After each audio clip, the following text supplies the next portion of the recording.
आज मु आपण मानकु देखैबी एई वेट ग्राइंडर रे आपण केमिति बिरी की बाटिबे एवं फेणैबे। प्रथम देखंतु यह एक वेट ग्राइंडर। हाँ, तेणु वेट ग्राइंडर रे बिरी बाटिबा एवं फेणैबा उभय काम होइथाय।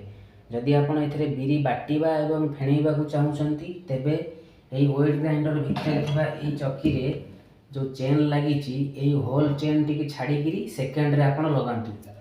यह बाटिबो एवं फेणैबो। जदि आपण फेणैया को खाली चाहुचंती बिरी की ताहले ए वेट ग्राइंडर टा टोटली काढी देबे।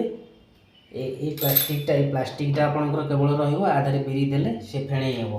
तेणु आमे उभय बाटिबा एवं फेणैया तेणु एटा को आमे सेकेंड रे देले। सेकेंड रे दिया हला परे वर्तमान काली राती रे भिजा आइथिबा बिरी की आमे सब धोई नैचु भल करी।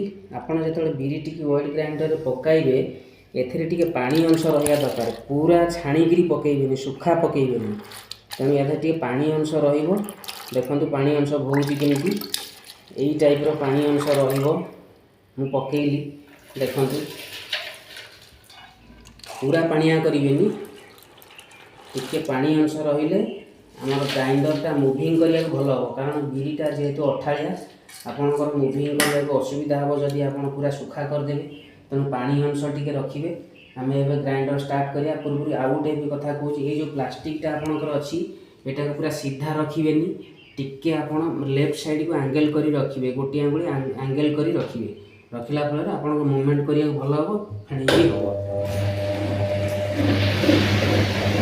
तेबे आउ थे कही रखुची बिल्कुल भी बिरी को सुखा बिरी ये ग्राइंडर भितर देवे नहीं। पानी अंश टिके रखिदेवे एवं देखंतु एटा को बाटिबा एवं फेणैबा पई हेले सेकंड पुली रे देवे, सेकंड चेन रे देवे। द्वितीय कथा हला एई जो माने फेणाटा ऊपर को आसी जाउची आकु कोन करिवे, एमतिया गोटे प्लेट रखिवे। प्लेट रे आपण एई पटु को लगेई करी एमती मझे मझे टिके कर देबे हला। ताले वर्तमान आमर बिरी फेणा हेइची कि नहीं सठिक आमे जानिबा पई टिके बिरी नहीं जिबा। गोटे बाउल रे पानी नहीं जांतु। पानी नेला परे आपणकर बिरी किछि नहीं फेणा बिरी आधारे पकांतु। वर्तमान बिरीटी फेणा बिरीटी भासुची, ठीक अछि। तेबे वर्तमान आमर बिरी फेणा सरी जाइए। आपण यही प्रोसेस रे बिरी बाटंतु एवं फेणांतु। वर्तमान आसतु यही फेणा बिरी की यही मेकिंग बॉक्स भितर दबा। मेकिंग बॉक्स साहाय्य बढ़ी पारियाटा अति सहज एवं आपण खूब कम समय मध्य आपण अधिक बड़ी प्रोडक्शन करें।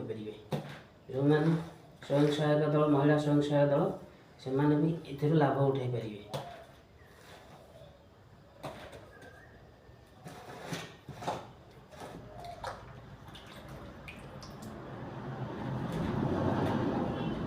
आपन के प्रोसेस टी मु डेमो देखाउची। बहुत भाई माने भौणी माने अनुरोध करछन कि भाई टिके बॉडी मेकिंग बॉक्स साइज रे बॉडी माने पारिकिरी देखान। तेणु मु बॉडी पकई के देखौची आपन केमिति मेकिंग बॉक्स साइज रे बॉडी करा जाय। आसंतु देखिबा।